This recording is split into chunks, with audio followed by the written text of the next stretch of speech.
tardes, yo soy Ramiro López, voy a estar moderando este evento. Les doy la bienvenida a todos los asistentes al séptimo encuentro conversatorio para homenajes de este año 2021. Como bien sabemos, o saben algunos de ustedes, el Club de la Libertad viene realizando homenajes todos los años. Se toman referentes del pensamiento liberal de todos los tiempos y homenajeamos sus ideas teniendo en cuenta su natalicio. Les recuerdo que pueden solicitar un certificado que es gratuito para los socios y con un costo de 200 pesos para los demás. Los socios piden el certificado con un formulario que les será brindado y el resto lo pueden solicitar vía nuestras redes sociales. También les recuerdo los beneficios que posee ser socios del club, como por ejemplo un 20% de descuento en libros y becas. El homenaje que nos convoca el día de la fecha es Abraham Lincoln. La vida de Lincoln estuvo marcada por retos y altibajos. La pobreza de su familia lo llevó a recorrer el Mississippi y vivió muy de cerca, las condiciones infrahumanas que padecían los esclavos negros. A pesar de todo ello, no claudicó y su perseverancia lo acompañó a lo largo de toda su vida. El único momento en el que alguien fracasa es cuando deja de intentar las cosas. Desde su elección como presidente en 1860, Lincoln introdujo medidas que dieron como resultado la abolición de la esclavitud. Se lo reconoce por su capacidad para la oratoria y su buena construcción de discursos. Su asesinato en 1865 fue el primer magnicidio en Estados Unidos. El mayor logro reconocido a Abraham Lincoln es la proclamación de emancipación que puso fin a la esclavitud, una práctica que iba en contra de todo tipo de dignidad humana. Lo que distingue a las personas es su mentalidad, y todo es una cuestión de actitud. Nada puede detener al que posea la correcta actitud mental para lograr su meta, al mismo tiempo que nada puede ayudar al que tenga una actitud mental incorrecta. Ante una derrota, siempre debemos pensar en todo lo que nos queda por ganar. La queja hacia el entorno es nociva y paralizante, así que cuando te asalten las dudas, piensa que otros en circunstancias parecidas lograron ganar. Muy bien, antes de dar inicio a este homenaje, vamos a ver un pequeño video introductorio para conocer un poquito más la vida de Lincoln, ¿sí? Un minuto.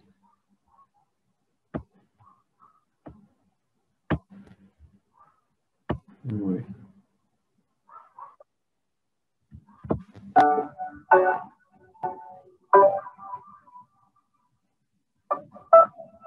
Abraham Lincoln nació en una granja en Kentucky el 12 de febrero de 1809.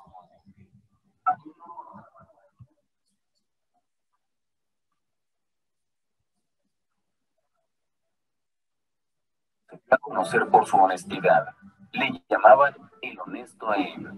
Aún vivía en una granja.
A ver, Carla.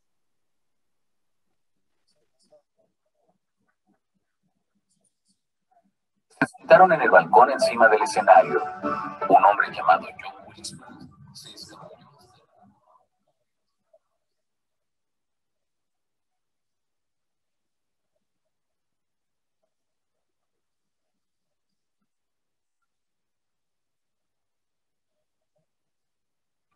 Las monedas de 1 centavo. Él siempre será recordado por su integridad.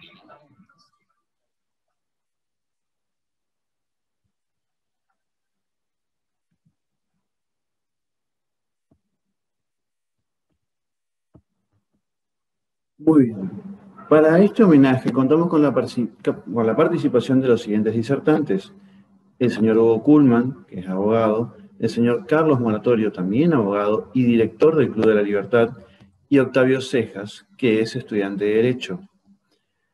Cada orador tendrá 15 minutos para exponer, a los cuales se les podrá agregar 5 minutos más si hace falta cerrar la idea.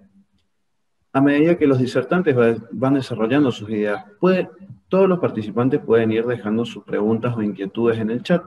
Así, al final de las exposiciones se abre el debate o conversatorio y se contestará.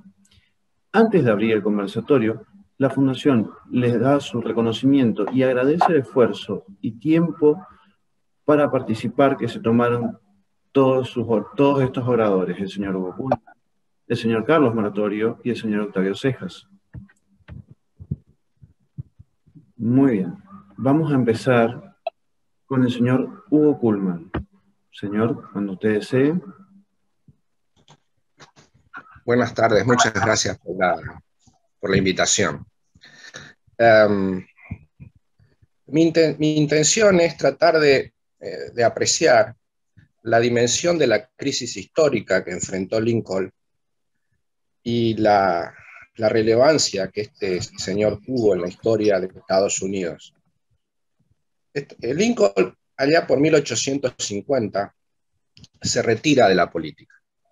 Terminó sus 2 mandatos como diputado por Illinois en el Congreso y vuelve a su actividad privada. Pero en la década de 1850 en Estados Unidos, el problema de la esclavitud llegó a ser central en el debate político. Y eso es lo que lo obliga a volver a mediados de esa década y fundan, junto con otras personas, el actual Partido Republicano. Ahora, ¿cuál era el problema? No solo porque es cierto que había esclavos, eso es indudable, a Lincoln le sentía desprecio por esa institución, pero había un problema paralelo tan importante como este. Y es el que él expone ahí cuando hacen en la interna, en las primarias republicanas para elegir un candidato, él da un discurso que es el de la tierra de la familia dividida. Yo voy a usar una traducción del libro de Paul Johnson. Ese discurso, no lo voy a leer entero, solo la parte relevante. Dice: una familia dividida no puede durar. Creo que este gobierno no puede tolerar que haya una mitad esclava y una mitad libre. O se deciden todos por una cosa o se deciden por la otra. O los que se oponen a la esclavitud detienen su futura expansión y la ponen en un lugar que suscite en la opinión pública la certeza de que está a punto de extinguirse, o los que la defienden la llevan hasta sus últimas consecuencias y entonces se la legitima en todos los estados, en los viejos como en los nuevos, en los del norte como en el del sur. Es decir, en la década de 1850, el problema era la expansión de la esclavitud. El sur estaba alentando que en los nuevos estados que se formaban en el oeste se admita también la institución de la esclavitud. Entonces, esta situación de conflicto es antigua en Estados Unidos. Desde la colonia hay 2 sectores, el norte y el sur, con puntos de vista políticos y económicos bastante, no opuestos, pero sí muy diferentes. Digamos, hay un esquema de un señor Parrington que escribió un libro sobre las ideas políticas en Estados Unidos, muy interesante, que de manera muy esquemática, muy simple y muy estereotipada, se podría, digamos, calificar estas 2 cosmovisiones políticas. Al norte los norteños vinculados a Hamilton, a Alexander Hamilton. Y en lo político, en lo económico, más vinculado a la cuestión manchesteriana, la industria, el comercio, las finanzas, tenían una simpatía por esas actividades. En el sur, en cambio, la política estaba liderada por el pensamiento de Jefferson y la economía por el pensamiento de los fisiócratas franceses, en el sentido de que estimaban que el corazón de la actividad económica era la actividad agrícola. Estas dos formas de ver la realidad convivieron en relativa tranquilidad, en relativo equilibrio durante todo el periodo colonial y más o menos hasta fines del siglo XVIII. A fines del XVIII, principio del XIX, este equilibrio de fuerzas se va rompiendo por diferentes factores. A mi modo de ver, fueron tres que a su vez tienen directa incidencia en la crisis que enfrenta Lincoln. La primera es que obviamente, después de 1812, el Tratado de Paz con los ingleses le abre a Estados Unidos el oeste. Entonces se empieza la colonización del oeste. Con esa colonización ingresan nuevos estados.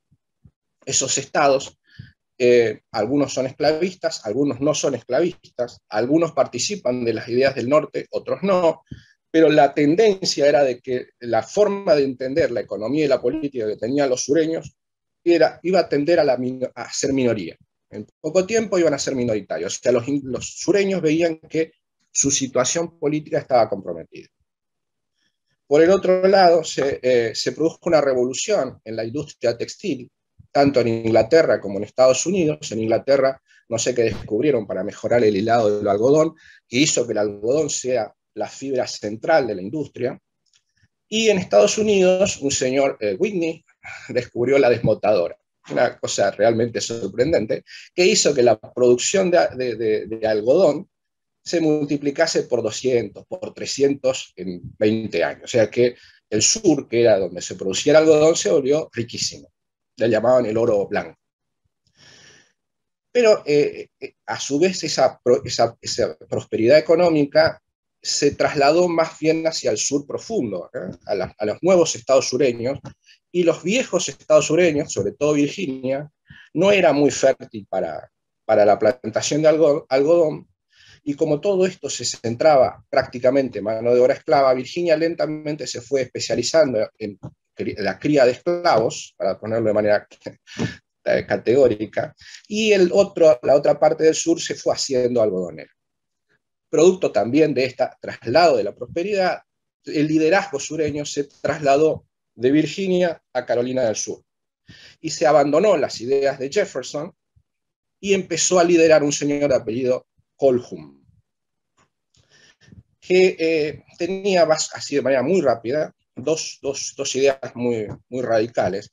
La primera es que los estados tenían derecho a elegir si eran o no eran esclavistas. Y la segunda es que dentro de los estados podía estructurarse una especie, dice Parrington, de una democracia griega. O sea, habría libres, que serían los libres, los blancos, y una clase de esclavos que haría posible la libertad y la prosperidad de esta aristocracia política. Esta idea se mezcló junto en el sur con una propensión imperialista. Quisieron expandirse tanto hacia al oeste como hacia el sur. Inclusive entraron en conversaciones con España para ver si le compraban Cuba, promovieron la guerra con México para quedarse con Texas, y eran bastante dinámicos los del sur. Y el Partido Demócrata, que era el partido predominante de Andrew Jackson, tenía su base de sustentación fundamentalmente en el sur.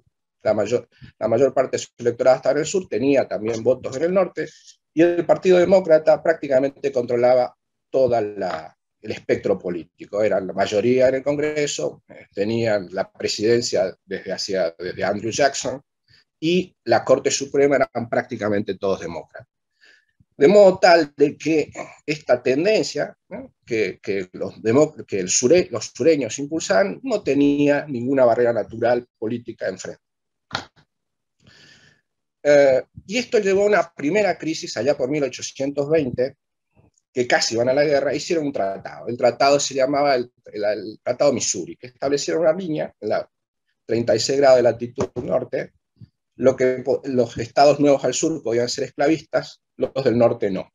Eso se mantuvo más o menos hasta 1850. Cuando quieren formar dos estados, ahí en Nebraska y Kansas, que estaban al norte. Entonces, con el argumento de la autonomía, de la soberanía popular, los colonos que estaban ahí, que eran mayor parte gente que había ido del sur, dijeron, no, acá va a haber esclavos. Eso llegó al Congreso, el Congreso derogó la ley de Missouri, y de esa forma todos los estados nuevos podrían haber sido todos esclavistas.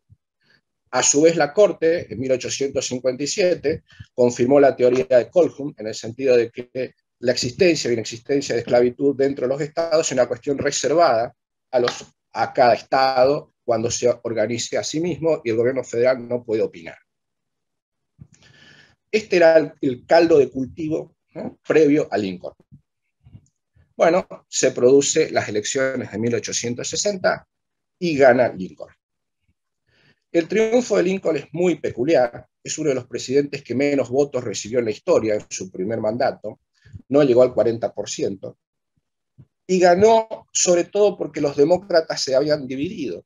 Si uno suma, los tres candidatos demócratas le sumaron casi 2.800.000, Lincoln no llegó al 1.800.000, más de 1 millón de votos de diferencia, y no tenía el control del Congreso, ni tenía el control de la Corte. Y las elecciones fueron en octubre, y él asumió en marzo del año siguiente, en el 61. Bueno, en esos 4 o 5 meses, todo el sur, salvo 3 o 4 estados ahí fronterizos, Missouri, Kentucky, una parte de Virginia, todos se separaron de la Unión. Hicieron distintos actos internos, un referéndum, una ley, una declaración, se separan de la Unión.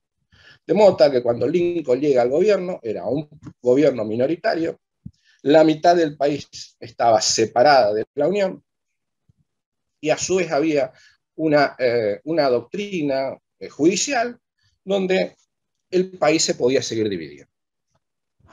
Y empieza la guerra civil, por una agresión que hace el sur ahí en un pueblo, un enclave del ejército de la Unión, ahí en Charleston. Bueno, ahí es la chispa y explota la guerra. Bueno, una guerra sanguinaria, y Lincoln, en el discurso de Gettysburg, ahí describe efectivamente cuál era el drama que se vivía en ese momento en Estados Unidos. Ese célebre discurso dice: hace 87 años nuestros padres hicieron nacer en este continente una nueva nación concebida en la libertad y consagrada al principio de que todas las personas son creadas iguales. Ahora, dice Lincoln, estamos envueltos en una gran guerra civil que pone a prueba a esta nación, o a cualquier nación así concebida y así consagrada, si puede perdurar en el tiempo. Es decir, en la guerra de secesión no solo está el problema de la expansión de la esclavitud, sino de la misma perdurabilidad de una república basada en la igualdad ante la ley y la preservación de la libertad. Hay que recordar, el mundo en 1860 estaba liderada, su organización política era el advenimiento del Congreso de Viena de 1815. Europa eran todas monarquías. Acá en América no se terminaban de establecer las repúblicas, nosotros salíamos recién de Pavón, así que la única república que había era Estados Unidos. Estados Unidos estaba enfrascado en esto. Entonces Lincoln dice: las repúblicas están puestas en duda su perdurabilidad en el tiempo, su efectividad para mantenerse, para resolver los conflictos. Y es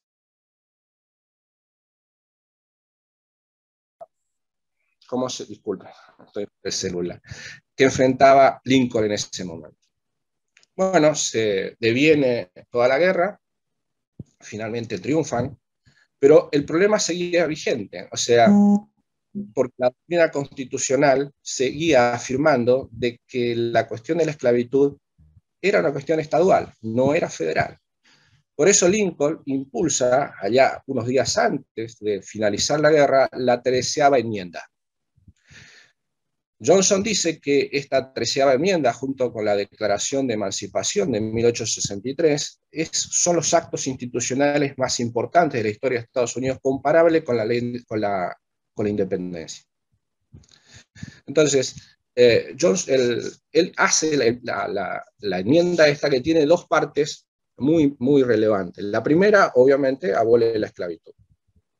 Y la segunda habilita al gobierno federal a tomar medidas en los estados o en los territorios sometidos a jurisdicción de Estados Unidos para hacer valer lo que dice la primera parte de la enmienda. Es decir, restringe las facultades de los estados y concentra más poder en el gobierno federal. Esta forma de reorganizar el gobierno federal es el gran legado de Lincoln. Paul Johnson, en su libro sobre la historia de Estados Unidos, dice de que, yo lo voy a leer porque es bastante gráfico, la guerra civil constituye el acontecimiento fundamental de la historia norteamericana. En cierta forma, dice Johnson, convirtió Norteamérica en una nación, algo que hasta ese momento no era. Era más bien, dice Johnson, un estado artificial, una serie de Estados Unidos por acuerdos y pactos. Estaba hecho de pergaminos engendrados por abogados. El contrato que los convirtió en norteamericanos, dice Johnson, la Declaración de Independencia, no los hizo ser una nación. Al contrario, la palabra nación fue deliberadamente eliminada del texto de la Declaración de Independencia. En la Constitución no figura la palabra nación en Estados Unidos. Más aún, esto podría ser una cuestión histórica, ¿no? Pero en 1820 menciona el caso, iban a hacer una ruta que iba a atravesar varios estados, y se le propuso llamarle a esa ruta nacional. Bueno, un senador de Carolina del Sur se opuso y le llamó a esta palabra insidiosa, no quiso que nada se llame nacional. Entonces Lincoln, cuando logra la victoria, no solo logra la liberación de los esclavos, sino que estabiliza el gobierno federal, orienta una visión nacional y le da un destino nuevo a Estados Unidos. En 1860 dicta la ley de colonización, donde prácticamente le regalan la tierra en el oeste. Ese proyecto de migración hacia el oeste, de expandirse, enriquecerse, con un Estado federal cada vez más poderoso, porque así como iban los colonos, iba el ejército, iba el ferrocarril, iban los canales, toda la canalización del Mississippi la hizo los ingenieros del ejército de Estados Unidos. Lentamente esa autonomía original, fundacional, que a su vez era el gran valor que defendían los sureños, fue dejado en la historia y produjo una formidable concentración del poder en el gobierno federal, dándole mayor estabilidad al gobierno de Estados Unidos. Yo escribí un artículo y a mí me parece que me lo publicó el club, se lo agradezco muchísimo, que a mí me parece que eso sentó las bases del Estado fuerte norteamericano, evitando este tipo de balcanizaciones, que le dio después a Estados Unidos el poder suficiente para ser líder en Occidente y enfrentar a tiranías terribles como fue el nazismo y el comunismo. Sin esa consolidación que hace Lincoln en los 60 y que pagó con su vida, porque el que lo mató legítimamente podía suponer que estaba armando un despotismo, sin ese legado de Lincoln, Estados Unidos habría entrado en un proceso de balcanización, de estados esclavistas asociados más o menos, y que quién sabe a dónde iba a terminar. Así que es muy importante recordar a Lincoln, que fue el que nos dio una república que defiende la libertad y que tiene efectividad e imperio en la historia. Muchas gracias. Muchas gracias, señor Kuhlman. Ahora vamos a pasar con nuestro siguiente orador, que sería el señor Carlos Moratorio. Cuando desee, puede empezar.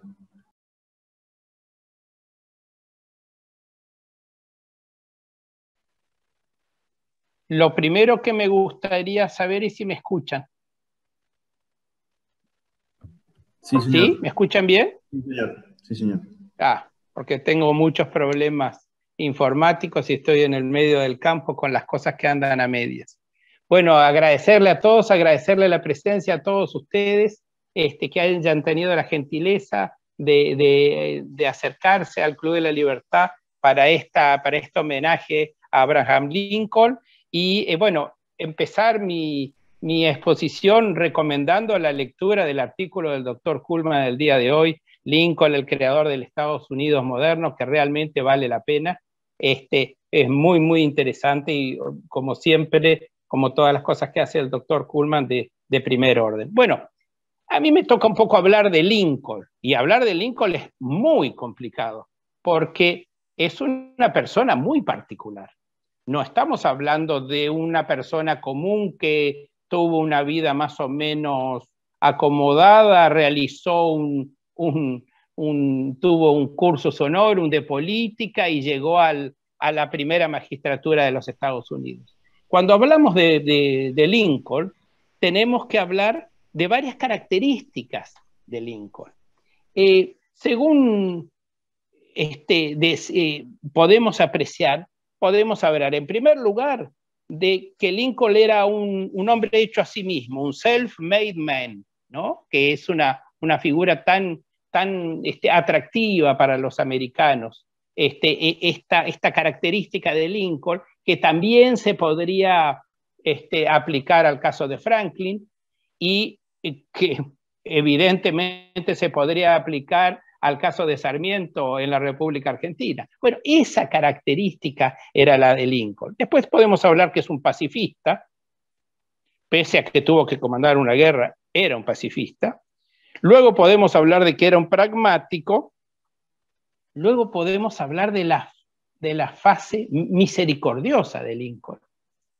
Y luego, por último, podemos hablar de la férrea conducción que tuvo durante la Guerra de Secesión, que él estaba al mando de la Unión de los Estados Unidos.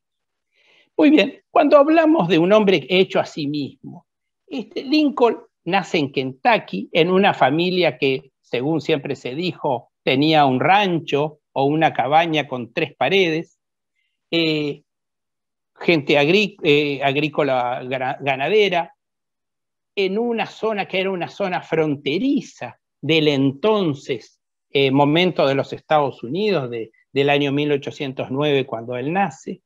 Podemos hablar también de Lincoln, que la familia se va al estado de Indiana, luego él se emancipa, él pierde su madre, es un hombre que tiene una áspera relación con su padre, y finalmente él, que se emancipa intelectualmente y además personal y físicamente, porque era una persona que tenía 1,90 de altura, así que de alguna manera ya en la adolescencia había demostrado su adultez, por decirlo físicamente hablando. Empieza a trabajar, se va a trabajar con la flota y con cargamentos en toda la zona del Mississippi. Luego vuelve y se dedica al comercio, ya en la zona de su estado de Illinois. Y luego de eso, luego de actuar en el comercio, luego de tener quiebres económicos en el comercio, Lincoln se dedica a estudiar y ser abogado, llegando a ser un abogado caracterizado, un abogado prestigioso, un abogado exitoso. Ahora, todo esto es más o menos normal, pero el problema es que Lincoln, o la cuestión, es que Lincoln tuvo 1 año de clases en su vida. Es decir, él fue a una educación formal durante 1 año de su vida. Todo el resto es un autodidacta. Todo es un hombre que se va haciendo a sí mismo. En eso tiene mucho de parecido con Sarmiento. Y después podemos hablar también de las diferencias que tenía con Sarmiento. Entonces, la primera cuestión es un hombre hecho a sí mismo. Y él tiene algunas frases que de alguna manera lo trasuntan, ¿no? Y dice, casi todas las personas son tan felices como se decidan hacerlo. Es decir, él dice que su felicidad, su progreso y todo se debe a él mismo. Dice, aquellos que niegan la libertad no lo merecen para sí. Dice, todos los hombres nacen iguales, pero es la última vez que lo son. Profundamente libertario. Y la felicidad de cada hombre es su propia responsabilidad. Esto lo tenemos en cuanto a la creación de ese hombre que se hace a sí mismo. Y eso marca toda la imagen, la trayectoria, lo destacado, lo que es Lincoln. Es un hombre realmente superior. Es un hombre que tiene un aspecto pragmático, que ya lo vamos a estudiar, un aspecto pacifista, paga por ser pacifista. Él llega a la política, tiene una muy buena actividad, dijimos, como abogado, es exitoso como abogado en Illinois, y luego llega a la política y es en 2 ocasiones diputado de Illinois, es decir, diputado provincial, diputado estadual. Y tiene mucho éxito, y entonces de ahí quiere pegar el salto, y logra pegar el salto a la política nacional, y ser representante de Illinois en Washington, en la Federación, en los Estados Unidos. Y tiene un solo mandato, y no es reelegido, justamente por su posición en la guerra contra México.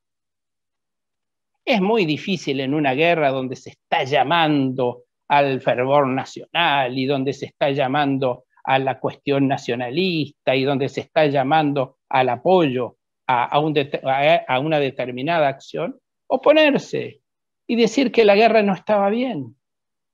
Y él le pregunta, en una cuestión que trascendió y que le costó la reelección, él le pregunta a los miembros que están en esa legislatura, en ese congreso, en Washington, le dice, ¿qué estadounidenses cayeron en territorio americano, señores? Y le dicen, no, cayeron no sé cuántos miles. No. Esos estadounidenses que ustedes se refieren, cayeron en territorio mexicano. Y nosotros no tenemos nada que hacer en territorio mexicano. Bueno, muy bien. Eso es para ver el tema del pacifismo de Lincoln. Ahora, hay otra cuestión que es muy interesante. Ese pacifismo implica que él no logra la reelección, queda solo en el Congreso, y cuando queda solo en el Congreso, vuelve a su actividad, vuelve a ser el hombre que se hace a sí mismo, vuelve a darle de comer a su familia con su bufé de abogado. Decíamos que es muy exitoso. Se casa con su mujer, con Mary, que le trae una vida de infelicidad desde muchos puntos de vista, tanto personales como políticos. Mary tenía su manera de pensar, que no era la manera de pensar, no era la ideología exactamente de Lincoln, y tienen hijos, llegan a tener 4 hijos, etcétera, etcétera. Y él es abogado de los ferrocarriles. Está honrado de ser abogado de los ferrocarriles, está honrado de ser abogado de las empresas. Dice que es bueno ser abogado de las empresas. Este hombre que se hace a sí mismo, cuando lo van a buscar a Springfield, cuando ya es presidente, dicen qué bueno, es un agricultor, es un leñador, es un hombre del bosque que viene lleno, sin contaminación, a Washington. Él dice, no, qué bosque. Yo quiero ser un hombre de la ciudad. A mí me gusta el dinero. A mí me gusta el sonido del dinero. A mí me hace bien el sonido del dinero, del progreso. Yo trabajo y gano mucho dinero representando a los ferrocarriles y estoy orgulloso de eso. Es decir, es de alguna manera la imagen del americano, junto con lo que hemos visto hace 15, 20 días cuando tuvimos el homenaje a Franklin, y de alguna manera, un poquito menos un poquito menos acentuado, pero lo que era de alguna manera Sarmiento acá, ¿no? Un poco menos lucrativo, por decirlo de alguna manera, pero también ese hombre que se hace a sí mismo y está orgulloso de lo que ha hecho con su vida. Muy bien, entonces tenemos el tema del pacifismo. Después, cuando llega a la presidencia, lo primero que hace al asumir, ya se estaban separando los estados sureños, porque dijeron, viene este hombre del norte que está en contra de la expansión, como bien dijo el doctor Kuhlman, está en contra de la expansión de la esclavitud en los nuevos estados, y nos va a causar todo tipo de problemas en esa expansión de la esclavitud. El sur entonces ya se va separando, y él cuando asume los llama a integrarse a la Unión, a no separarse. Está bien, les dice que la separación es nula, pero no, ni les manda las tropas, nada. Llama a que depongan esa actitud. La guerra de secesión la empiezan los sureños cuando atacan ese cuartel que acaba de decir el doctor Kuhlman. No la comienza en modo alguno Lincoln. Es un pacifista. Luego, otra característica que tiene clarísima, cuando está terminando la guerra y ya ganan la guerra y va unos días antes de morir a Richmond, que era la capital de los confederados, que quedaba actualmente serían 2 horas de auto de Washington, no era tan lejos, y recorre el horror de la guerra y todo. Tiene una reunión con el comandante en jefe final que tuvo, porque tuvo 2 comandantes importantes, 3 comandantes, pero 2 más importantes en la guerra, a Ulises Grant, que fue después, 2 años, presidente de los Estados Unidos, 2 mandatos después, 8 años, le dice a Grant, lo voy a leer porque se lo dice y es muy interesante, además está en la película para los que lo quieran ver: quiero que los jóvenes vuelvan rápido a sus hogares. Quiero que las cosas vuelvan a ser como antes. Si los dirigentes de la Confederación, le dice a Grant mirándolo a los ojos, se le escapan, usted no los puede tomar presos, se van a otro país, y bueno, no hay problema, déjelos ir. No quiero ejecuciones públicas. Porque a él le pesaba el 1.000.000 de bajas que produjo en los Estados Unidos, tanto en el norte como el sur, esta guerra de secesión. 500.000 muertos y 500.000 heridos, de los cuales gran cantidad quedaron alellados, mutilados. Entonces, la característica de Lincoln es muy, muy importante en cuanto al pacifismo. Y fíjense, que lo tengo por acá, lo había anotado especialmente. Cuando él asume por segunda vez, llama a la unión de todos. Y llama a la unión de todos en un momento que perfectamente podía haber dicho, bueno, se termina la autonomía de los estados del sur, podía haber dicho cualquier cosa en la asunción de ese segundo mandato, que lo hace un mes y algo antes de que lo asesinaran. Y sin embargo, él llama a la unión de todos. Y es muy interesante ese llamado a la unión de todos. Eso en cuanto al pacifista. Eso sí, no tenemos que confundir. Yo estaba leyendo el libro de Obama, y Obama habla de Gandhi, habla de Lincoln, habla de Mandela. No tenemos que confundir, no estamos hablando de santos, pero estamos hablando de hombres que han sabido conducir en un determinado momento y han tendido en el momento de mayor gloria hacia la unión, hacia la reconciliación. Y esa reconciliación ha sido muy difícil en los Estados Unidos, y muchos dicen que ha sido muy difícil en los Estados Unidos, esencialmente por su prematura muerte, y que fue reemplazado por el vicepresidente Johnson, que no tuvo ni las calidades ni el apoyo político como para continuar la tarea de reconstrucción en la que estaba empeñado Lincoln en el término de la guerra de secesión. Después podemos tener el Lincoln pragmático, partiendo de eso de que no estamos hablando de un santo, estamos hablando de un político superior, pero no de un santo. Y es muy interesante las cosas que hace él con relación al tema de la esclavitud. Primero empieza hablando de que no quiere más, y tiene debates en ese sentido, no quiere más el avance de la esclavitud, pero él, y lo plantea siempre, lo plantea en su campaña, lo plantea en todo, no se va a meter con la vigencia de la esclavitud en los estados que la tienen incorporada.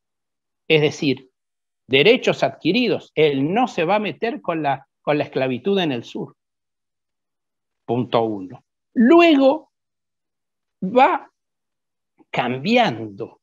¿Y por qué va cambiando? Va cambiando porque la guerra se va acentuando y las posiciones se van acentuando. Entonces, él ya no se va a meter con la esclavitud en el sur, pero hace una proclamación de abolición de la esclavitud para todos los esclavos, en 1863, 1 de enero, para todos los esclavos que vivan en los estados sureños. Ahora, ¿eso lo hace porque quiere abolir la esclavitud o lo hace porque quiere medrar en las fuerzas y los ejércitos del sur, que además eran muy competentes desde el punto de vista de la actuación militar? Luego, él tiene una posición, cuando le dicen, bueno, muy bien, usted no va a dejar en el norte que se expanda la esclavitud, que esto, que otro, pero ¿qué hacemos con los negros? ¿Y qué vamos a hacer con esos negros que usted ha emancipado en el 1 de enero?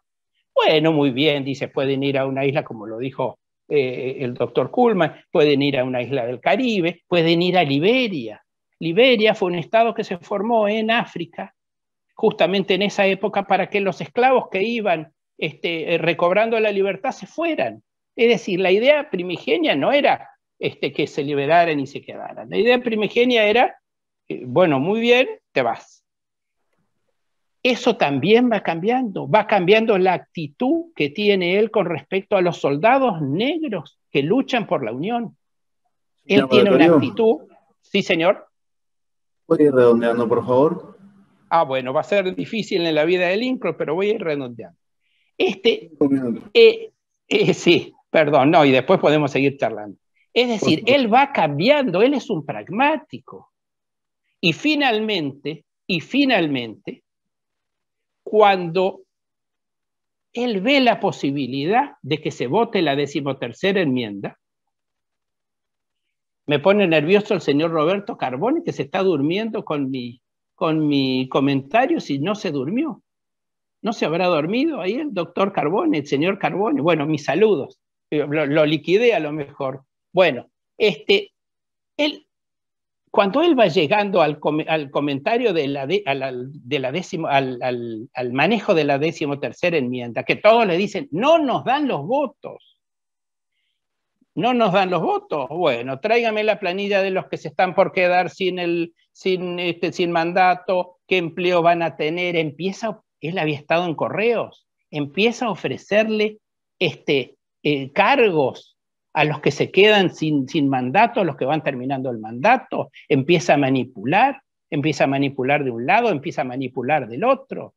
La gente, lo que tenía ganas en toda la Unión, no era que los del sur dejaran de tener esclavos, sino que la guerra se terminara. Es decir, en la mayoría de la gente. Entonces, ¿él qué hace? Cuando vienen a parlamentar, él los para fuera de Washington, para que no lleguen a Washington, porque si llegaban a Washington las autoridades del sur y decían, nosotros nos rendimos, la gente le iba a decir, no, que enmienda nada, se rindieron y terminemos con esto. Y él no, para lograr esa 13ª enmienda, dice, no ha llegado a Washington, así que no.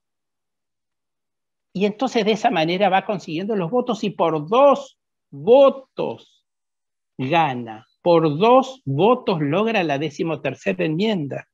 Entonces, estamos hablando de un hombre realmente excepcional por distintas características. Y después quiero hablar, y acorto mi mensaje, Ramiro, quiero hablar del Lincoln misericordioso. Primero era un agnóstico. Es decir, no, bueno, Dios, un Dios formal, que esto, que el otro. Pero luego se va acercando cada vez más. Cada vez más se va acercando a la idea de Dios. Primero, por lo que dijimos de lo de la guerra. Eso le va pesando en su conciencia. Él se va convirtiendo en un hombre cada vez más triste, cada vez más apesadumbrado. Termina su primer mandato con pese a haber ganado la guerra, pese a ser exitoso, pese a haber logrado la 13ª enmienda, un hombre taciturno, en un hombre cada vez más golpeado por la realidad. Tiene un matrimonio muy complicado con Mary, tiene 4 hijos, 2 se le mueren. 2 se le mueren, uno antes de ser presidente, otro durante la presidencia. Lo sobreviven a él 2 y finalmente llega a la adultez uno solo. Él es un hombre que continuamente ha sido golpeado por la vida. Dicen que tenía un matrimonio tan malo que cuando él quería buscar calidez en un día de nieve, salía a caminar, porque él mismo dice que la nieve era más cálida que su hogar. Para que tengamos una sensación de lo que era su vida familiar. Y finalmente le dice a Mary, unos días antes de morir, tenemos que ser más alegres. Mary tenía lo que podríamos decir hoy en día una ¿cómo se llama? Doble personalidad, no es doble, bueno, eso que tienen algunos dirigentes nuestros también. Bueno, bipolaridad, sí señor, no sé quién lo dijo, muchas gracias. Bipolaridad. Entonces, todas las cosas que le pasaban era tremendo, pero él es un hombre misericordioso. Esa misericordia que él muestra cuando le da las instrucciones al general Ulises Grant. General Ulises Grant le dice, y ya estamos hablando del conductor de la guerra, dice, nosotros ganamos la guerra, ahora a usted le toca conducir la paz. Y eso se produce 10 días antes del magnicidio. Bueno, no los quiero importunar, pero también hay otro tema que se produjo con para que veamos que al lado de ese pacifista está ese conductor de la guerra. Hay un diputado Wallaham. Ese diputado Wallaham estaba en plena guerra, estaba en contra de la guerra y que esto, que el otro. Entonces, a los diputados de ese, y lo meten preso. Entonces, los diputados de su estado se dirigen a Lincoln y le dicen, escúcheme, lo tiene que soltar, es un diputado, la libertad de expresión y que esto, que el otro. Proponen la cuestión del habeas corpus, todo. Y entonces Lincoln le dice, no, muy bien, yo lo suelto si todos ustedes se comprometen a apoyarme, a apoyar la causa de la Unión explícitamente, y ahí lo suelto. Y entonces, no, nosotros no le estamos pidiendo un favor, nosotros le estamos pidiendo algo que le corresponde al diputado. Bueno, muy bien, le corresponde al diputado, ahora no le corresponde a más. Suspendemos el habeas corpus. Es decir, tampoco era un nenito bueno que se lo llevaban por delante. Él dirige la guerra y toma todas las medidas que debe tomar, inclusive cuando cambia de comandante en jefe, cuando lo pone a Grant, etc. Toma todas las medidas para triunfar en la guerra de secesión. Es decir, que yo creo que es muy interesante que planteemos el Lincoln hecho a sí mismo, el pacifista, el pragmático, el misericordioso y el conductor, el ganador de una guerra. Muchísimas gracias. Señor Moratorio, muchas gracias.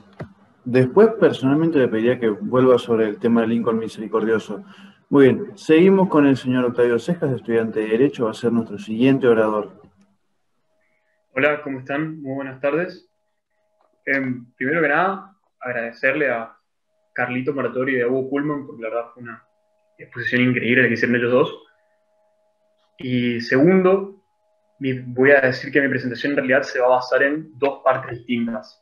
La primera, voy a hacer una confrontación sobre dos personajes históricos en un tema como lo es la esclavitud en la década del 50 en Estados Unidos, como lo son Lincoln y el comandante John Brown. Y la segunda parte va a ser sobre la guerra de secesión.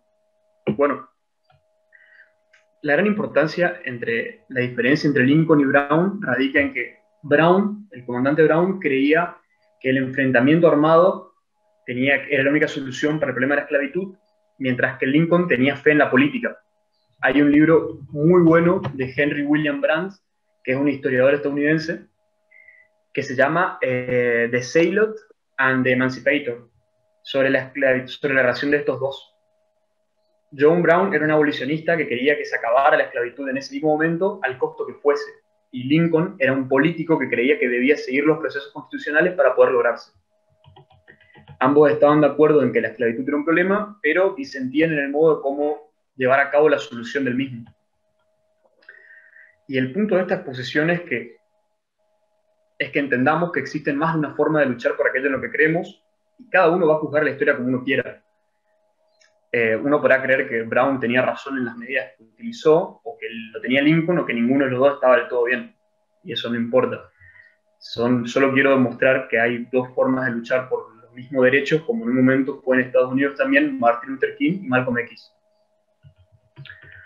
Muchos seguramente no conozcan quién es el comandante John Brown, así que les voy a decir sus dos cosas más características, que son los dos actos de violencia en contra de la esclavitud más característicos que tiene.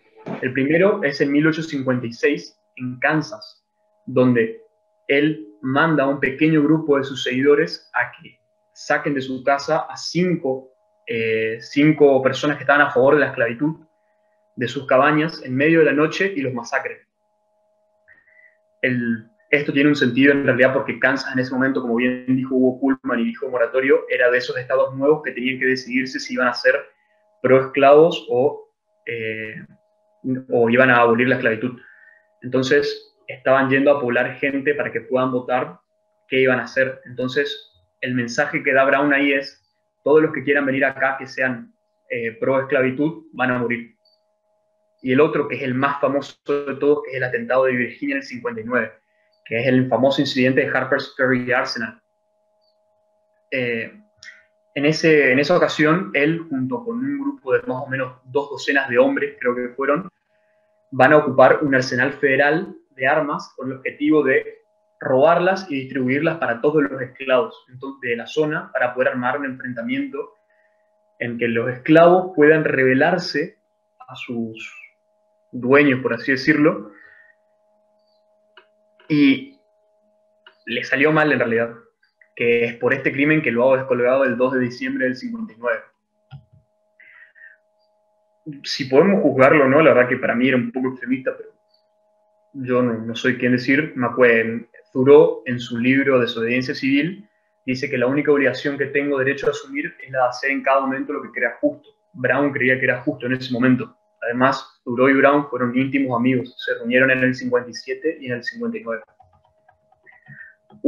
Otro abolicionista de la época, Frederick Douglass, que es un ex esclavista, es un ex esclavo que logra escapar y se vuelve un orador, era amigo de Brown, y Brown le ofrece a Douglass a sumarse al atentado Ferry, pero él se niega porque creía que ya en ese momento lo estaba llevando Brown muy lejos a la lucha y no iba a terminar nada bien. Bueno, ¿qué pensaba Lincoln sobre Brown? Esta es la gran diferenciación. Lincoln pensaba que Brown era lo peor que le pudo pasar al país y al Partido Republicano en sí, porque lo que sucedió en Harper's Ferry es en medio de la búsqueda electoral por la presidencia de Lincoln. Los demócratas utilizaron a John Brown en contra de Lincoln, alegando que este era miembro del Partido de los Republicanos. ¿Qué hace Lincoln para desligarse? En este momento él comienza a decir que él no era un abolicionista, que él no era un asesino como Brown, y que la agenda republicana no tenía absolutamente nada que ver con la agenda que podía tener el comandante Brown. Esto quiere decir que Brown, incluso después de muerto, le seguía haciendo bastante peso a Lincoln. Pero bueno, ¿qué pasaba por la cabeza de Lincoln realmente? Bueno, en este momento, a pesar de que él siempre estaba en contra de la esclavitud, él tenía que pensar bien qué jugada a hacer, porque como dijo bien Carlos Moratorio, era un estratega. Ya como expliqué recién, Brown o a Douglas no les importaba lo que suceda el día después de que se termine la esclavitud. Y si ello conllevaba que se tenga que destruir la Constitución y la unión de los estados, para ello era un costo pagable. Para Lincoln no. Lincoln creía que ¿qué va a pasar el día después? Esa pregunta no le dejaba dormir, porque pensaba que si el costo de abolir la esclavitud era destruir la Constitución o la Unión, nadie iba a ganar realmente, porque su libertad no iba a servir de mucho ahora que nadie era realmente libre, iba a estar en plena guerra. Recordemos que en ese entonces era un país relativamente joven y estable. Lincoln en realidad creía que la única forma de poder acabar con la esclavitud definitivamente era cambiar la Constitución. Y el tiempo en realidad le da la razón, como dijo Carlos Moratorio, con la 13ª enmienda del 65, que fue propuesta el 31 de enero, con Lincoln todavía vivo, pero que recién es adoptada el 6 de diciembre y declarada el 18 de diciembre por haber sido ratificada por 26 de 36 estados de la Unión. Pero en esa altura estaba muerto. Lincoln muere el 15 de abril. Ahora, el segundo tema es la guerra y la secesión, que no les quiero sacar mucho tiempo porque en realidad esto ya lo explicaron muy bien, Carlitos. Lincoln, cuando sucede la guerra, él asume el poder en el 61, los estados se separan, y Lincoln en su naturaleza conciliadora le decía que la guerra en realidad no era por la esclavitud, que era un tema que no se iban a poner de acuerdo, sino que era porque él no quería permitir que otros estados pudieran salir libremente de la Confederación, de la Unión. Era una guerra contra la idea de que cualquier estado pueda abandonar la Unión. Creía que los estados del sur no tenían el derecho de irse por secesión, pero que sí tenían el derecho a la revolución, que era el espíritu de los Founding Fathers. Pero para ganar ese derecho tenían que ir a la guerra. ¿Por qué? Básicamente porque el sur había perdido las elecciones democráticas en el 60. Permitir que los estados se salieran de la Unión cada vez que un resultado electoral democrático no les gustara era muy peligroso para la estabilidad de un país que era relativamente nuevo. El 1 de enero del 63 entró en vigor la proclamación de la emancipación de esclavos, que afectaba únicamente a los estados de la Confederación que habían anunciado su separación de Estados Unidos, por lo que los demás estados esclavistas que se mantuvieron en la Unión seguían teniendo esclavos. Esto tenía el fin de debilitar económicamente a la Confederación. Este fue como para poder terminar la guerra. Si bien a él nunca le gustó la esclavitud, como bien dijo Carlitos, fue más una táctica militar, fue una táctica militar política. Esta movida política, esta medida de guerra, como la denominó él, la proclamación, le permite ganar la guerra y salvar a la Unión. Bueno, y la trascendencia política que él termina teniendo después de haber asegurado la Unión se traduce en un poema de Will Whitman, que si me da el tiempo me gustaría leerlo. No sé, Ramiro, ¿vos qué decís? Por favor, léalo. Bueno, este poema de Will Whitman se llama Oh capitán, mi capitán. Oh capitán, mi capitán. Terminó nuestro espantoso viaje. El navío ha salvado todos los escollos, hemos ganado el premio codiciado. Ya llegamos a puerto, ya oigo las campanas, ya el pueblo acude gozoso. Los ojos siguen la firma quilla del navío resuelto y audaz. Mas, oh corazón, corazón, corazón, oh las rojas gotas sangrantes, ved mi capitán en la cubierta, yace frío y muerto. Oh capitán, mi capitán, levántate y escucha las campanas. Levántate, para ti flamea la bandera, para ti suena el clarín. Para ti los ramilletes y guirnaldas engalanadas, para ti la multitud se agolpa en la playa. A ti te llama la masa móvil del pueblo, a ti te vuelve sus rostros anhelantes. Ea, capitán, padre querido, que tu cabeza descanse en mi brazo. Esto es un sueño en la cubierta, yace frío y muerto. Mi capitán no responde, sus labios están pálidos e inmóviles. Mi padre no siente mi brazo, no tiene pulso ni voluntad. El navío ha anclado sano y salvo, su viaje acabado y concluido. Del horrible viaje, el navío victorioso llega con su trofeo. Exultad, oh playas, y sonad, oh campanas. Mas yo con paso fúnebre recorro la cubierta donde mi capitán yace frío y muerto. La trascendencia política que tiene Lincoln en toda la nueva generación es justamente esta. Logra que una nueva generación de estadounidenses, incluidos poetas y filósofos, terminen amando la Unión, que creo que fue la victoria más importante que tuvo, porque como dijo Hugo Pullman, él es el creador del Estados Unidos moderno. Muchas gracias. Muchas gracias, señor Octavio Cejas. Ahora pasamos al conversatorio abierto. Aquel que quiera pedir la palabra solamente tiene que o levantar la mano en el chat si tiene la cámara abierta o escribirlo, levantar la mano si tiene la cámara abierta o escribirlo en el chat en el caso de que no quiera abrir su cámara. Tenemos en primera instancia una pregunta abierta en general, cualquiera puede responder, que es, ¿qué significado tiene la bandera confederada en Estados Unidos actual?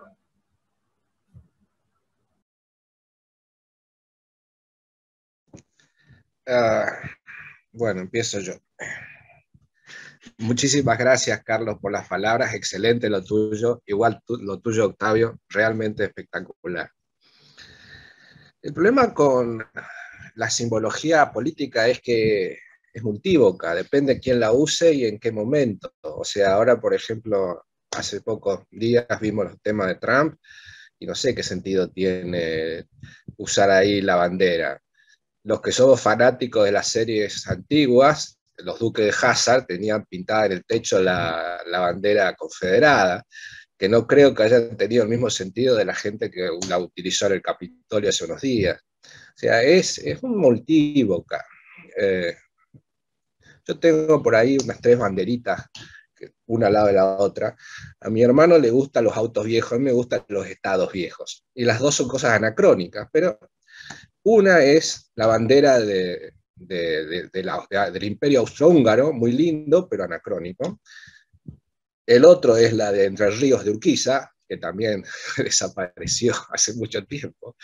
Y la otra es la de la Confederación, en el sentido de unidades políticas que son historia, cuando fueron nobles, fueron admirables, pero por decrepitud o decadencia ya no tienen ninguna trascendencia histórica y utilizan parte de su simbología en la modernidad, retaseándola. O sea, es muy complicado decir que siempre va a tener el mismo sentido, porque depende de quién la use, como dije, y cuándo.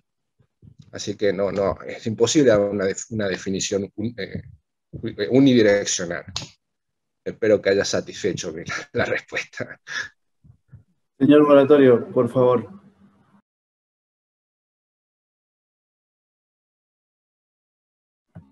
Está sin audio, señor. Señor, está sin audio.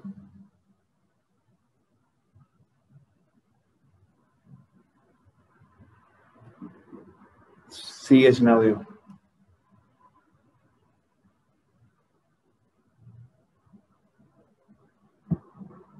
Iniciar audio. ¿Ahora sí? Ahí está, perfecto. Ah, bueno, sí. Bueno, hay un detalle que yo se los quería contar, porque yo no lo sabía. Y en este tema que, además, ¿saben lo que es para mí que yo tenga que hablar después de Kuhlman? Es como ir a la facultad y que el mejor de la facultad rinde examen y a vos te toca oral después, ¿viste? Es una cosa terrible. Entonces, bueno, yo empecé a estudiar y a ver cómo me podía rebuscar. Fíjense una cosa tremenda. La 13ª enmienda se termina completando su aprobación a fin de 1865 porque tenía la cantidad de estados necesarios para su aprobación. Las enmiendas tienen primero el mecanismo de la aprobación en el Congreso y luego la ratificación por parte de una determinada cantidad de estados. Pero fíjense esto que a mí me dejó frío y que tiene mucho que ver con las secuelas de todo esto en la historia de los Estados Unidos. El estado de Delaware que la había rechazado en 1865, la ratificó recién en 1901. Claro, no se necesitaba Delaware para esa mayoría, ya estaba aprobado, pero se tomó 36 añitos Delaware para aprobar la 13ª enmienda. El estado de Kentucky, ¿no es cierto?, que es donde nace Lincoln, la aprueba en 1976. Es decir, el estado de Kentucky se tomó 111 años para adherir a la 13ª enmienda. Desde luego que era ley en su estado, aunque no la legislatura de Kentucky no la aprobara. Pero no tuvieron un ratito, una tarde, unas sesiones extraordinarias, algo, para aprobarla en 111 años. ¿Mississippi no fue en el 95? Claro, y Mississippi, claro. Era el término del chiste, gracias, Cejas. La ratifica en 1995. ¿Cómo podemos, es decir, institucionalmente, cómo un Estado se puede presentar al mundo no habiendo aprobado la enmienda de abolición de la esclavitud en los Estados Unidos?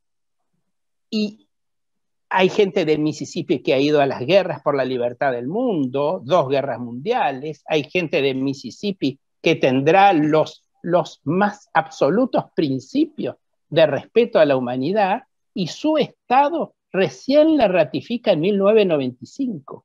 Eso es una cosa que quería dejar, quería comentarlo, ¿no?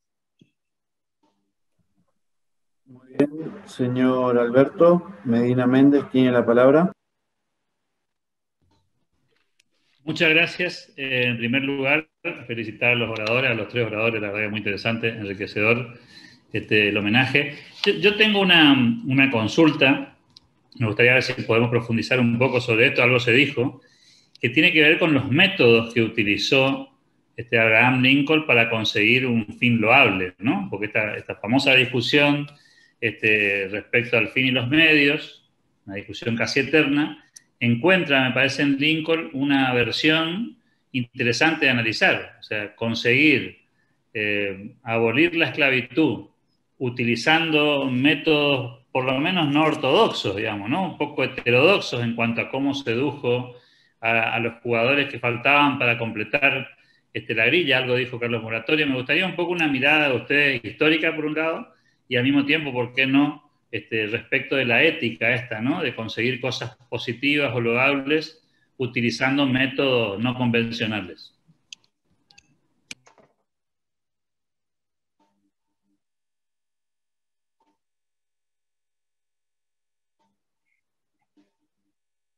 ¿Empiezo yo?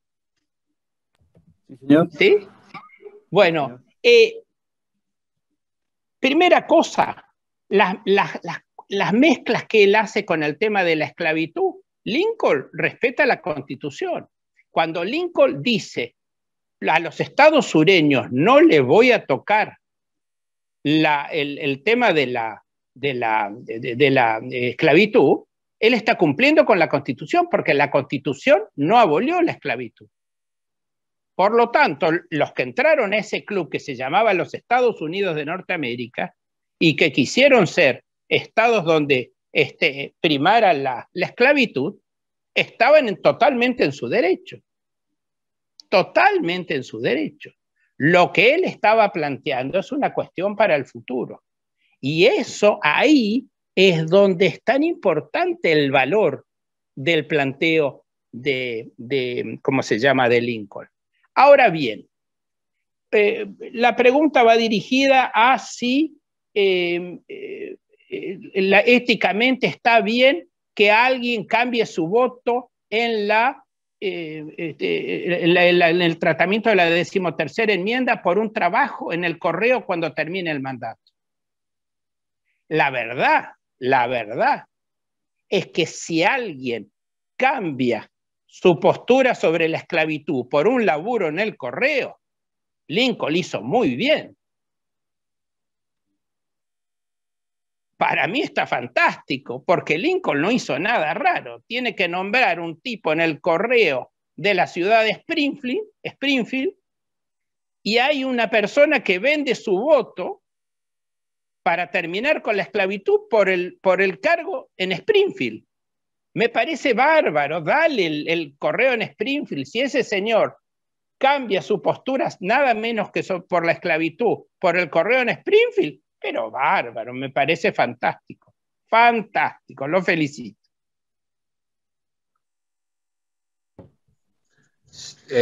A mí me gustaría agregar a la muy interesante posición de Carlos, él es bastante humilde.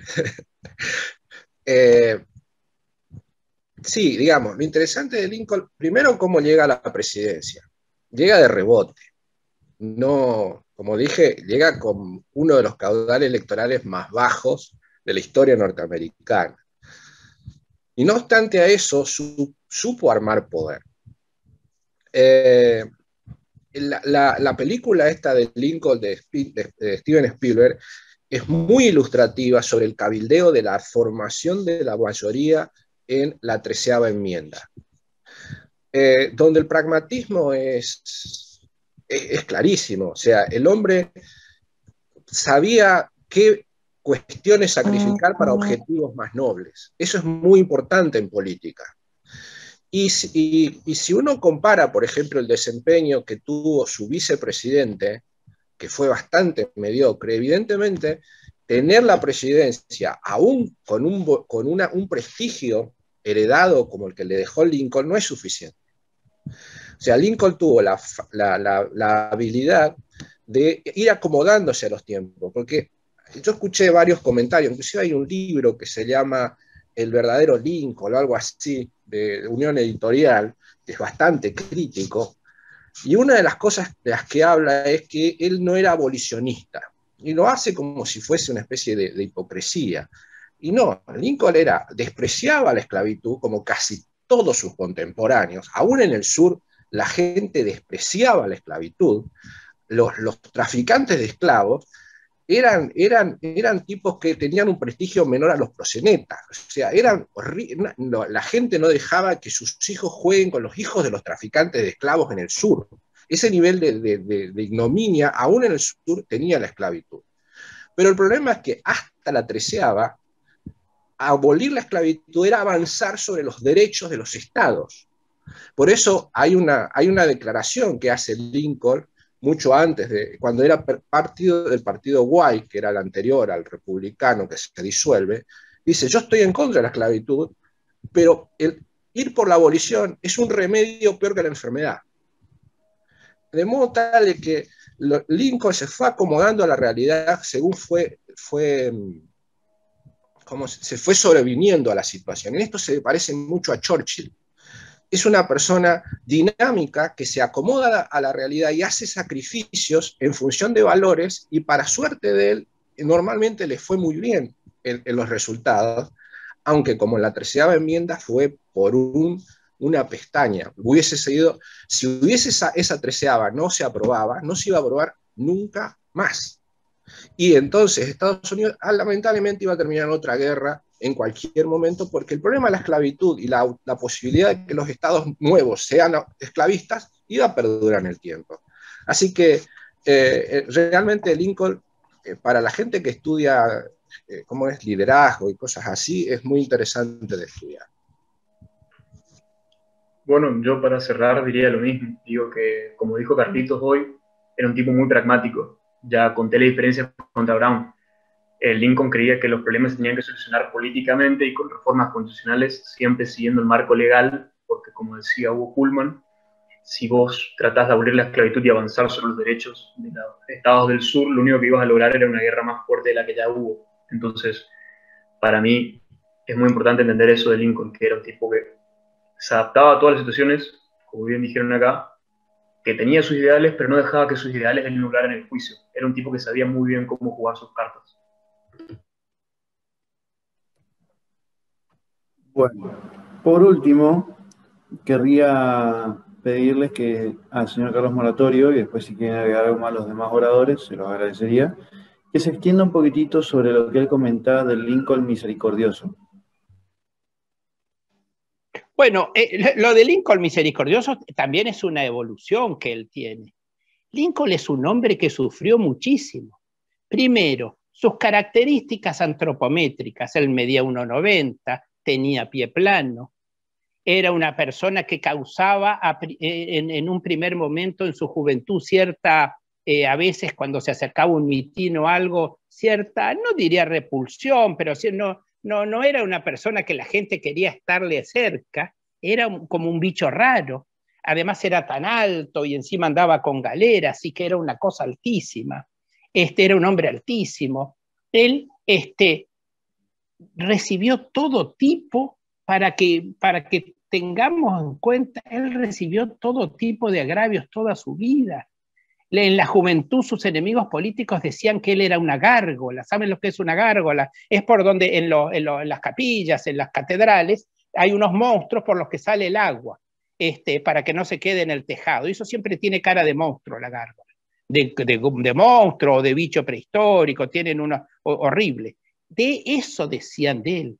Dijeron que era homosexual, porque ¿qué pasaba? En Estados Unidos era una costumbre, por la escasez de camas de muebles, que los hombres durmieran en una misma cama durante años, porque no había suficiente cantidad de camas. Entonces él tuvo en 2 oportunidades en su vida compañeros de cama durante mucho tiempo. Y más allá de lo que hubiera pasado en esa cama o no, que no es el motivo de esta conversación y de este homenaje, la cuestión es que sí lo aprovecharon otros que también habrán dormido en una cama con otro señor para achacarle su presunta homosexualidad. Luego él tuvo muchos ataques con respecto a su mujer. A su mujer la acusaron de espía, era bipolar y tenía muchos inconvenientes. Además, no era del Partido Republicano. Ella tenía, simpatías por un partido que se llamaba Yo No Sé, que era un partido del norte que era anti-irlandés. Porque guarda que los americanos también tenían, sobre todo los del norte, tenían una gran... un inconveniente muy grande por la gran inmigración que había de irlandeses, que ellos que eran además católicos. Vieron que recién hubo un presidente católico que fue Kennedy en 1960 y el segundo presidente católico es ahora Biden, el segundo presidente de 40 y pico de presidentes norteamericanos que hubo. Es decir, había un montón de problemas con Mary. Mary medio andaba a su ritmo. Y entonces él también tuvo todo tipo de críticas. Pero él, ¿cómo se acerca? Él sobrelleva todo eso. ¿Y cómo se va acercando cuando ve la cantidad de muertos? Cuando recorre los campos de batalla. Cuando ve en la película está, además de lo que uno pueda ver, en la película está el muerto confederado y arriba el jovencito muerto de la Unión, del uniforme azul. Luego él, cómo se va acercando a los negros, porque en un primer momento, bueno, los negros muy bien. Hay batallones negros que combatieron y le dieron la victoria a la Unión. Y entonces él dice, no, bueno, estos hombres han combatido por la Unión, ya no los puedo mandar a Liberia, ni les puedo mandar a una isla del Caribe, estos son los Estados Unidos. Y también hay un diálogo en la película muy interesante, si uno quiere ver la película.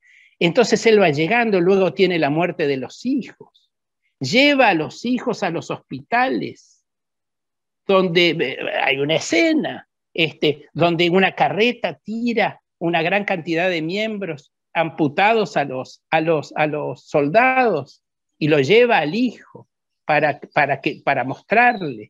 Todo eso va haciendo mella en él. Y eso lo va acercando cada vez más.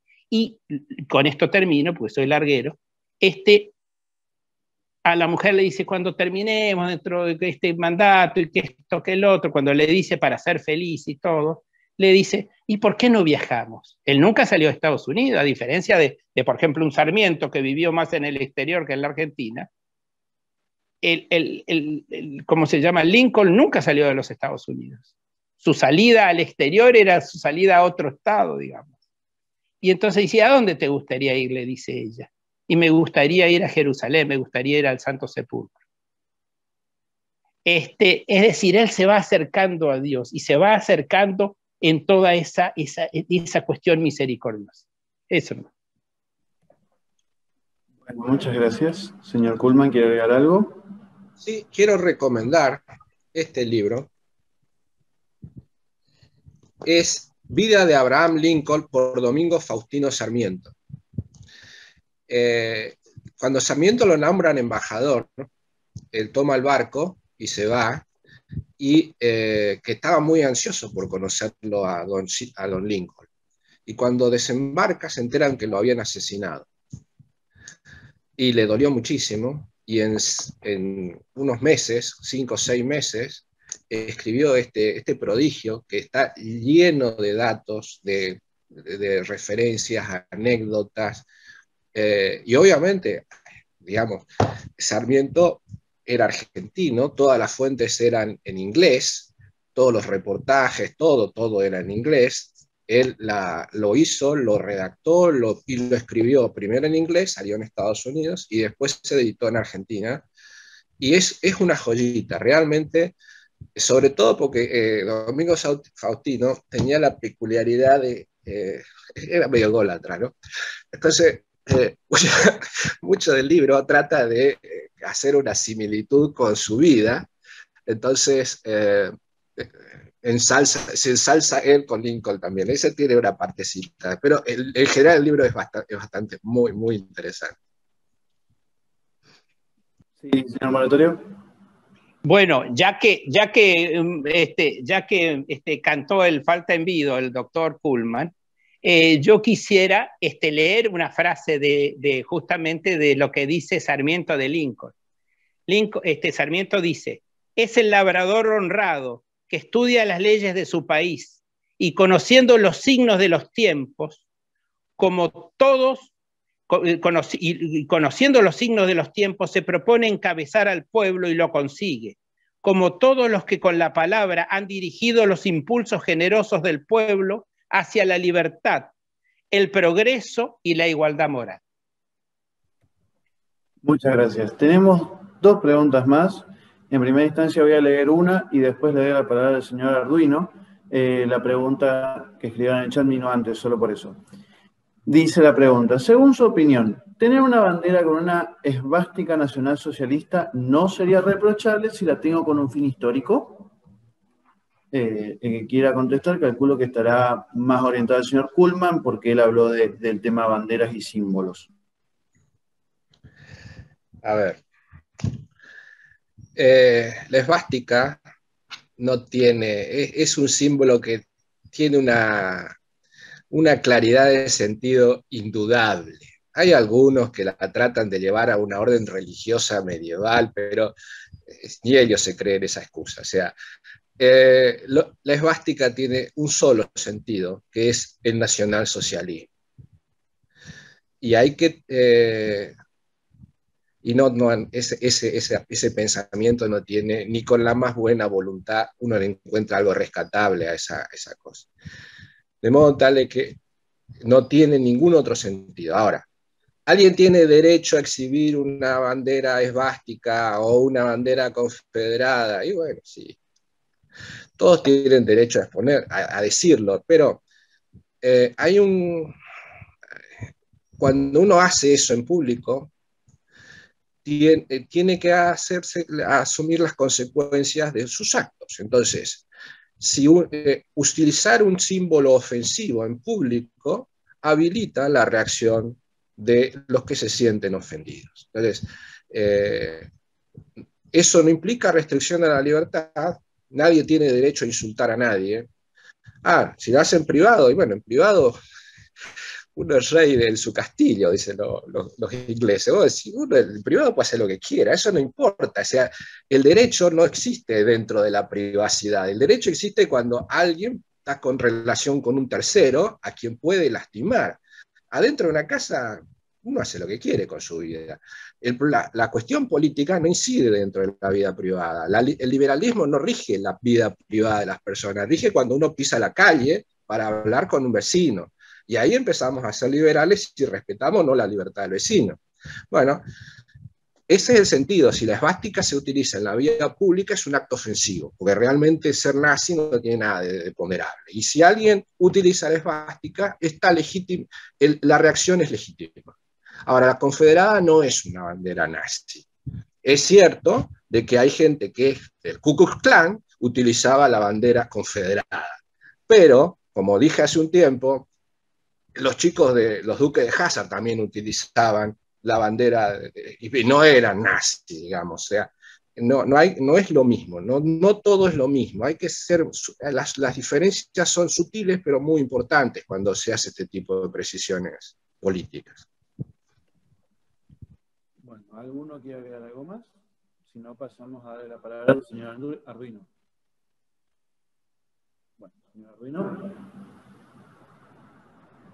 Buenas tardes para todos. Con lo que dijo, se me ocurrió algo más ahí en el momento cuando Hugo hizo la diferencia entre las banderas. La bandera confederada podría interpretarse como una bandera nacionalista. En cambio, la bandera con la svástica es una bandera ideológica, que hay una gran diferencia entre los objetivos de los mismos. Yo quería hacer un comentario sobre algo que dijo Carlos hoy, que me pareció muy atinado, sobre la esposa de Lincoln. No sabía que era miembro de un partido anti-irlandés. Hay un error ahí. Los irlandeses no pidieron venir a Estados Unidos, no pidieron venir a las colonias. No fue por la inmigración, que había muchos irlandeses en Estados Unidos.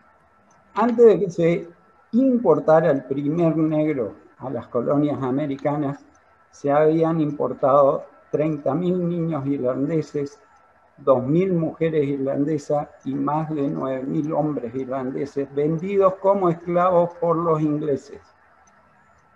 Son los famosos esclavos blancos. Además, el esclavo irlandés valía menos que un esclavo africano. Un esclavo africano se podía vender por $30. El esclavo irlandés se vendía por 5.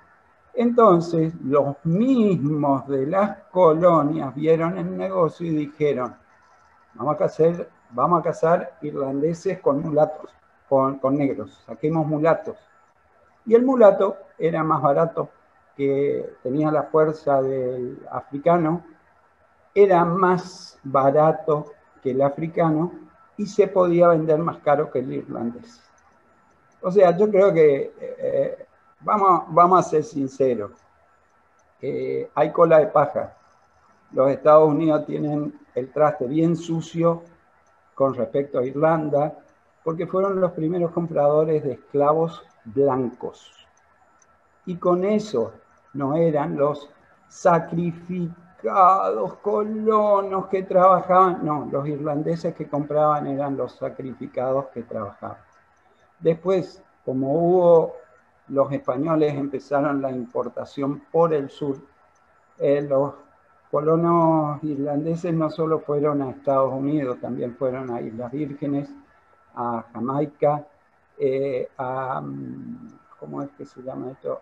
No es Ascensión, tiene un nombre similar, que hace poquito voló con un volcán, ya me voy a acordar, islas que fueron colonizando con esclavos irlandeses. Como los españoles empezaron el movimiento por el sur para sus islas, incluida Cuba, de traer colonos africanos más fuertes, pero más caros, también en las colonias del sur entraron esclavos africanos.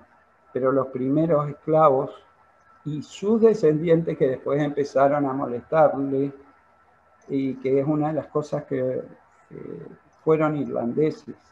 Y es una de las grandes cosas que se cuestiona de por qué se dice de que la guerra de secesión empezó por el tema de la esclavitud.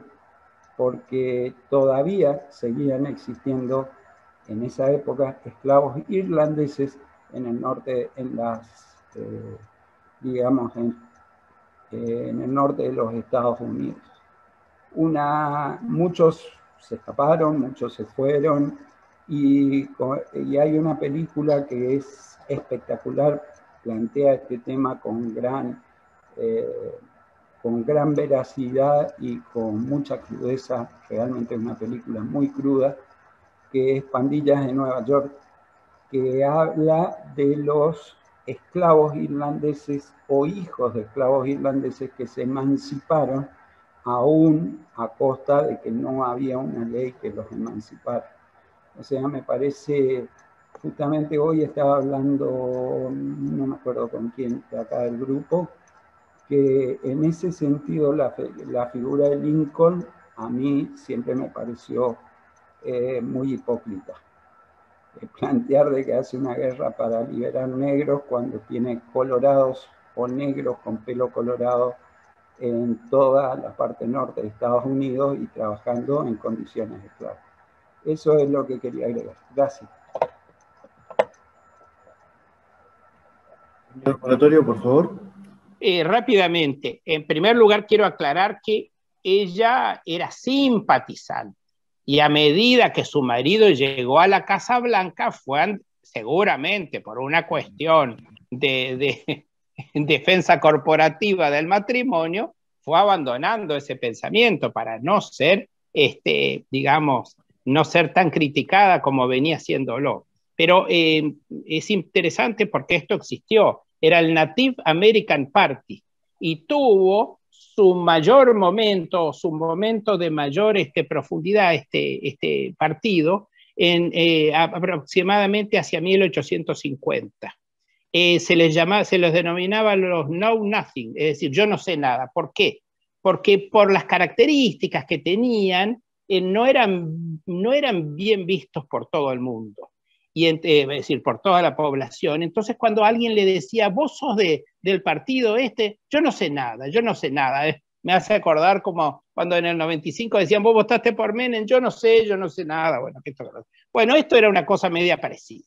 Ahora, con esto voy a contar los principios. Querían limitar la inmigración, los cargos públicos que fueran solo para estadounidenses nativos, 21 años de residencia para ser ciudadano, solo protestantes en la enseñanza. No querían que los católicos entraran en la enseñanza. Planteaban el tema en todos los ámbitos de la lectura diaria de la Biblia, y la cuestión de la limitación de la venta de alcohol, que luego traería otras secuelas en el siglo XX. Pero esa era la característica de este partido de los Know Nothing, al que simpatizaba mucho doña Mary Todd. Señor Goldman, por favor. Sí, yo hice el prólogo ese sobre cómo las fuerzas se van juntando, porque a mí no me gustan las historias entendidas entre buenos y malos, como que un lado están los buenos y el otro están los malos, sino entender las dinámicas históricas como una tragedia griega, al final tienen que terminar a las trompadas. Bueno, eso es lo que pasó en Estados Unidos. Y los del sur sí, como dice Enrique,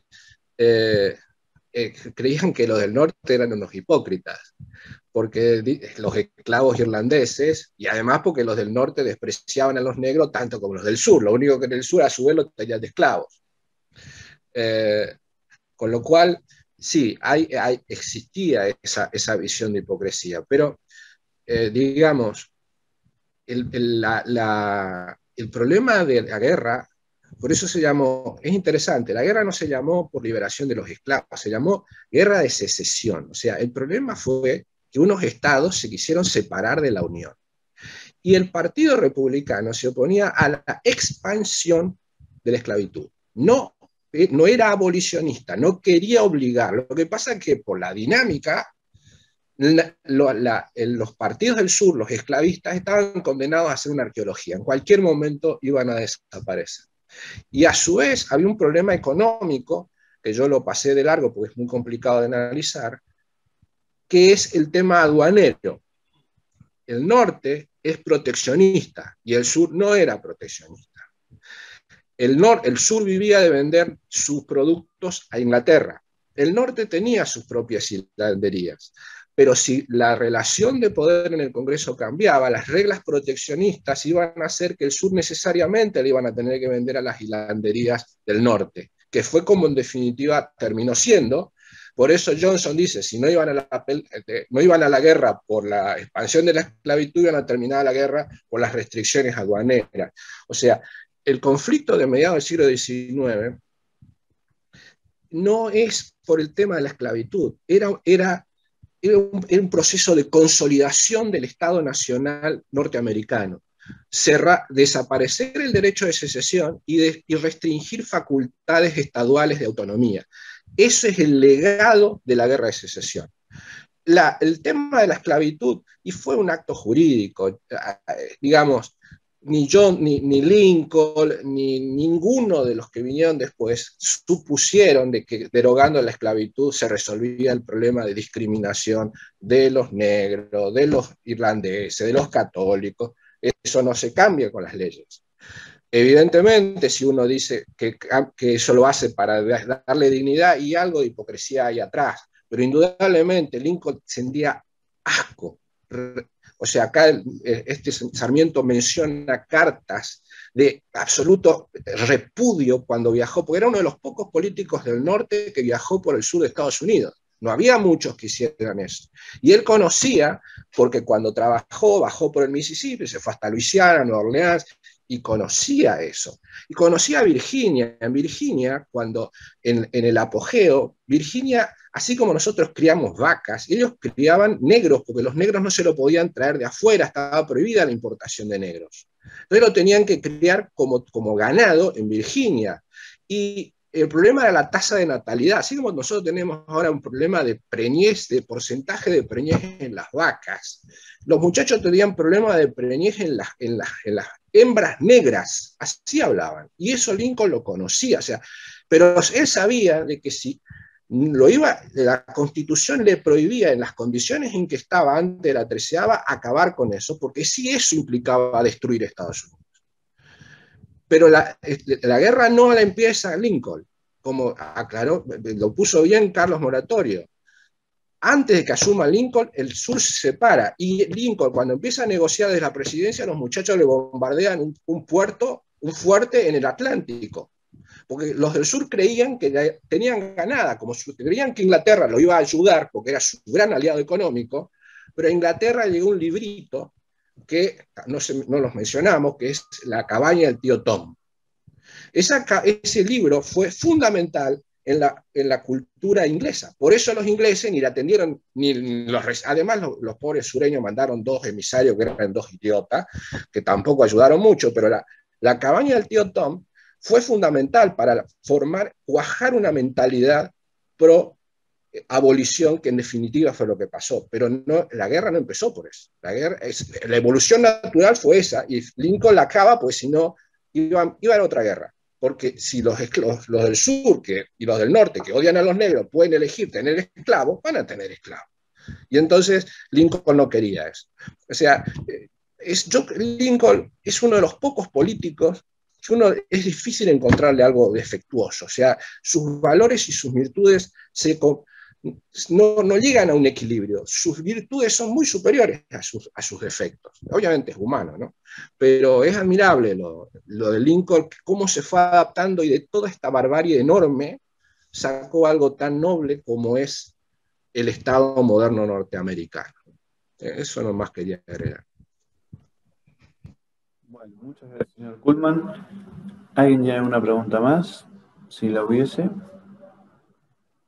Señor Arduino. No, para comentar, porque hace poquito hicimos un homenaje donde también tocamos el tema. el grave problema, esa mutación que dice Carlos que va viendo hacia Dios en Lincoln, es digamos, el intríngulis que se encontraba en la religión norteamericana, generalmente baptistas, en ese momento. En ese momento se encontraba dividida en dos partes. Uno era los pietistas y otros eran los litúrgicos.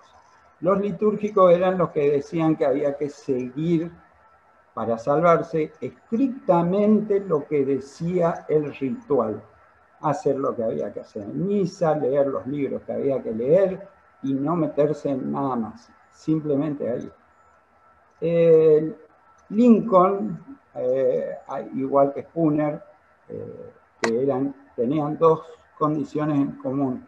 Una, migraron de litúrgicos a pietistas. Dos, los dos eran fieros opositores al tema de la esclavitud, ¿sí? Abogaban por la esclavitud. Inclusive a Spooner lo llevó a tener mucha pérdida económica individual por culpa de eso. ¿Qué decían los pietistas? Que está bien lo que la liturgia dice, todo muy lindo, pero que eso hay que traducirlo en obras concretas en el mundo real.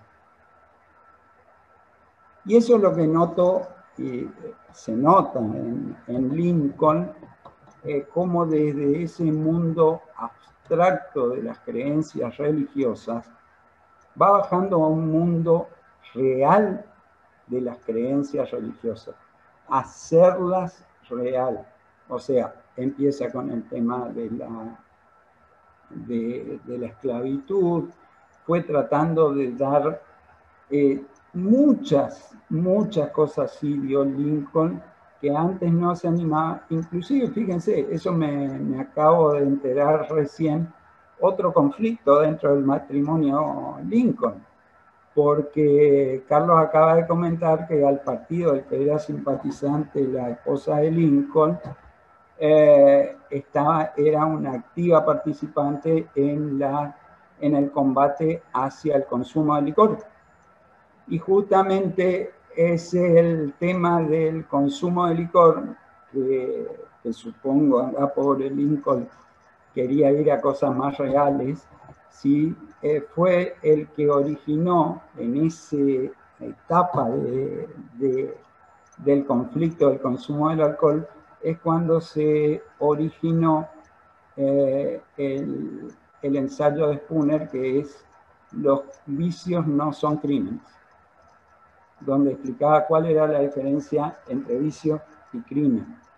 Y por el actuar de Lincoln veo que tiene un paralelismo bastante importante con esos hombres que eran los conocidos como anarco-individualistas que había en esa época en Estados Unidos, que después el culmen se llegó con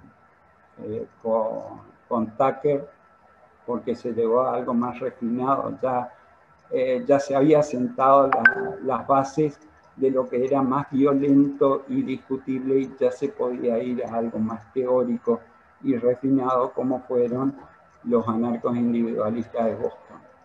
Así que veo me van cerrando muchas cosas entre casi todos los hombres de esa generación, y que como bien dice Hugo,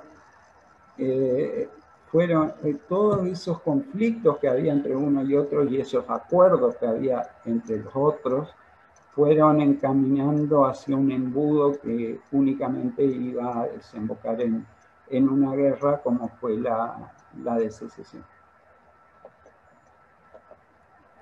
Bueno, muchas gracias, señor Arduino. Vamos a ir cerrando nuestro homenaje. Les voy a pedir a cada uno de los oradores que den una locución final de 1 minuto, una conclusión de las ideas que se han expuesto hoy, y después daremos por finalizado el homenaje del día de la fecha. Y bueno, vamos por orden expositivo, empecé yo. Y bueno, como conclusión, es bueno meterse en la vida de Lincoln viendo la dimensión global de la historia y comparándola con lo que está pasando fuera de Estados Unidos. Hay unos pensadores, yo lo mencioné en el artículo, hay unos pensadores argentinos, historiadores, que dice, en esa época ocurrieron 3 guerras, en 10 años ocurrieron 3 guerras simultáneas. La guerra de secesión, la guerra de la Triple Alianza y la guerra franco-prusiana. En 10 años, el corazón de las principales potencias que iban a ser Occidente se consolidaron en ese tiempo. Para bien y para mal, ¿no? Y Lincoln jugó el rol fundamental de evitar que se balcanice Estados Unidos. Y el libro de Johnson, que vuelvo a insistir, Paul Johnson, La historia, Estados Unidos, la historia, es muy gráfico en este sentido.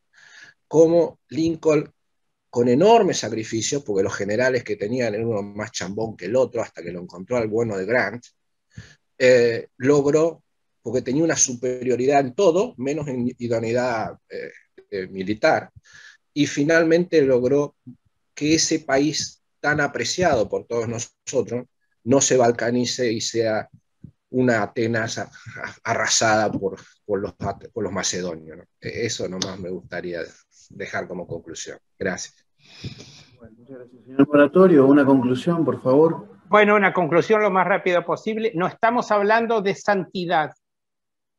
Ni Gandhi, ni Mandela, ni Lincoln son santos. Son políticos. Con unos valores determinados que algunos los pueden hacer, interpretar como algo muy valorable para la humanidad, y lo son, pero no son santos. Y van desarrollando sus instrumentos políticos de la manera que mejor les cabe para llegar a sus objetivos. Objetivos, como se ve, impresionantes, con una gran ética, con una visión del porvenir extraordinaria, pero objetivos humanos. Ojo de mezclar política con santidad. Gracias. Muchas gracias, señor Moratorio. Señor Cejas, por favor, una conclusión. Bueno, para terminar, voy a volver a traer a colación lo que son las diferenciaciones entre el comandante Brown y lo que era Lincoln. Uno a veces tiene que pensar en frío, como lo hizo Lincoln, ser político y ver cómo de a poco va logrando grandes cambios. Brown, con su temperamento, con sus ganas de cambiarlo todo radicalmente, lo único que logró fue que mataran a sus hijos y lo mataran a él también. Entonces, por ahí lo que más rescato de Lincoln fue que nunca sus ideales le hicieron perder la cabeza. Siempre tuvo bien en claro cómo tenía que jugar para lograr lo que quería. Y lo logró. Bueno, muchas gracias, señor Cejas.